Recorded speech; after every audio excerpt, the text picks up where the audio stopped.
शर्मा जी की बेटी। सरल, सुशील और शांत, ये क्वालिटी थी सरस्वती की, जो कि शर्मा जी की बहू थी। क्या है बहू, जब देखो तब किचन में खटर पटर करती रहती हो, लेकिन खाने को कुछ देती ही नहीं। कैसी बात कर रही हो पीयूष की अम्मा? सुबह से 4 कप चाय, 2 बार नाश्ता और इतनी सारी बहू के हाथ की नमकीन तो खा चुकी हो, फिर भी ऐसा बोल रही हो? अरे कुछ तो डरो ऊपर वाले से। तभी वहाँ पीयूष आ जाता है।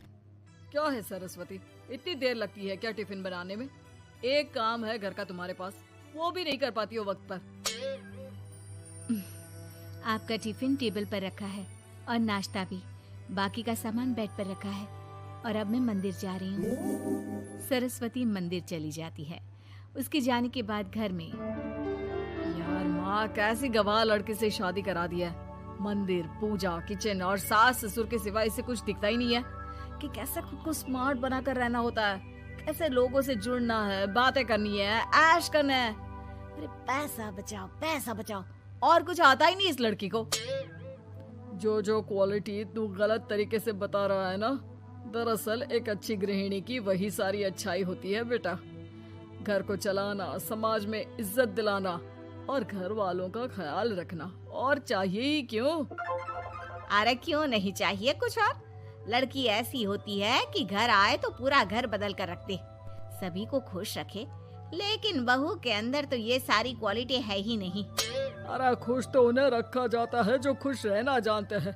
तुम लोगों को तो कोई खुश नहीं कर सकता। पिताजी, अब आप ही लोग सोचिए, क्योंकि मैं किसी और से शादी करना चाहता हूँ। आप लोगों को बहू के साथ रहना है या मेरे साथ? क्योंकि मैं अब इसके साथ नहीं रह सकता। मैं बहू को नहीं छोड़ सकता। उसके मरते पिता को मैंने वादा किया था कि मैं उसे बेटी बनाकर रखूंगा। तो ठीक है ना माँ, तैयार कर ले अपना सामान, हम दोनों किसी और घर में रहने चलेंगे तेरी नई बहू के साथ। अरे हाँ बेटा, वही ठीक है, लेकिन मैं तेरे पिता के बिना भी तो नहीं रह सकती। तो मेरे बिना रह सकती हो?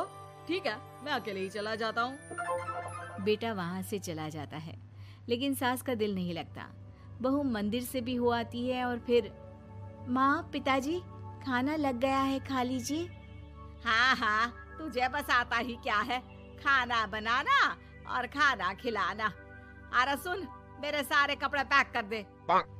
क्यों माँ जी, कहीं जा रही हैं क्या? हाँ बेटे, ये अपने बेटे के साथ रहने जा रही है, लेकिन घबरा मत, तेरा पिता तेरे साथ है। बहू समझ नहीं पाती कि उसके साथ हो क्या रहा है, लेकिन फिर ससुर उसे सारी बात बता देता है। बेटा, ये नई बहू कब आ रही है? मुझसे घर का काम नहीं होता। वैसे भी तेरी पहली निकम्मी बीवी ने मुझे किसी काम का नहीं छोड़ा। माँ, वो बस आने ही वाली है, और हाँ माँ, उसके आगे ना थोड़ा स्टैंडर्ड से रहना, क्योंकि वो थोड़े बड़े घर की लड़की है। उसका एक स्वैग है, स्वैग।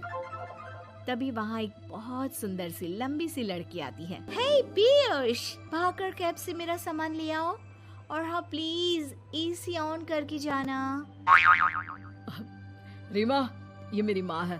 तुम चाहती थी ना कि मेरी माँ हम लोगों के साथ रहे। हेलो आंटी जी, हम लोग ना जल्दी शादी कर लेंगे, फिर मेरी जैसी टॉप लड़की आपको अच्छी बोलेगी। एक्साइटेड होंगी ना आप? पर नो इश्यू। पीयूष, सामान ले आओ ना, एंड आंटी आप पानी ले आइए प्लीज। माँ को तो समझ में ही नहीं आता कि वो क्या करे। वो बहू के लिए पानी लेकर आती है तो उसका पैर पर्दे में फंस जाता है और वो गिर जाती है। ओहो, पूरा पानी गिरा दिया। कांच का ग्लास क्यों छूती है जब हाथ पैर नहीं चलते? कितनी मुश्किल से मैंने और पीयूष ने ये गृहस्थी बनाने की कोशिश की है। अरे पर तो क्या हो गया, एक गिलास ही तो टूटा है। अपने घर में तो रोज एक तोड़ती हूँ, लेकिन मजाल है सरस्वती कुछ कहे। और हाँ, मैं पानी वानी नहीं पिलाने वाली, मुझे ऐसी कोई आदत नहीं है। बहू हो, बहू की तरह रहो, समझी? तभी वहाँ पीयूष आ जाता है, जिसे देख रीमा रोने लगती है। देख लो अपनी माँ को। रोटी सुना रही है। और अभी तो मैं आई हूँ, थक गई थी, बस पानी क्या मांग लिया। कह रही है बहू हो, बहू की तरह रहो।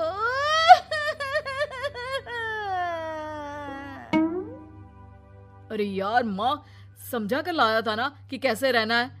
माँ ऐसा करोगी तो मैं भी नहीं रख पाऊंगा तुमको हमारे साथ। वैसे भी आप ये समझो कि रीमा ने खुद कहा था कि माँ को साथ रखना। अरे हाँ हाँ बेटा, वो सिर्फ इसलिए कि मैं घर का सारा काम करूं, बैठे बैठे इस महारानी को खाना पानी दूं। वैसे भी मैं जा रही हूँ, मुझे तो इस लड़की की शक्ल भी अच्छी नहीं लग रही। मेरी सरस्वती के आगे तो ये कुछ भी नहीं है। निकलो निकलो यहाँ से। मैंने सोचा था बिना पैसे का नौकर मिल जाएगा, लेकिन नहीं। कुछ लोगों को आदत होती है फ्री की रोटी खाने की। निकलो यहाँ से।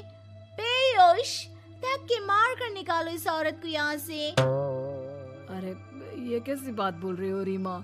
ये माँ है मेरी, माना थोड़ी जिद्दी है। अरे वाह बेटा वाह, अभी भी तुझे मेरी ही गलती दिख रही है ना? कोई बात नहीं।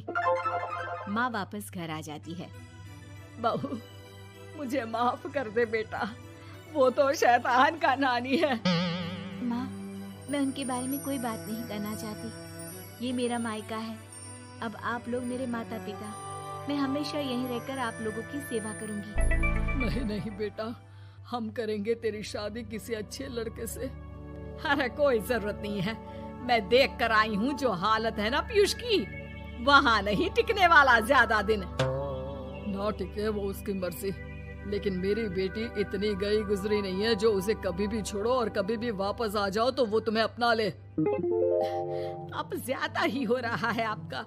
माना मैंने गलत किया बहू के साथ, लेकिन वो उसका पति है। और फिर कहावत है ना, सुबह का भूला शाम को वापस आ जाए तो उसे भूला नहीं कहते। तभी वहाँ पीयूष आ जाता है। माँ, वो भूला आ गया, मुझे माफ कर दो। सरस्वती के जिस गुण को मैं सही नहीं मानता था, दरअसल जीवन को सही तरीके से जीने के लिए वही गुण होने चाहिए।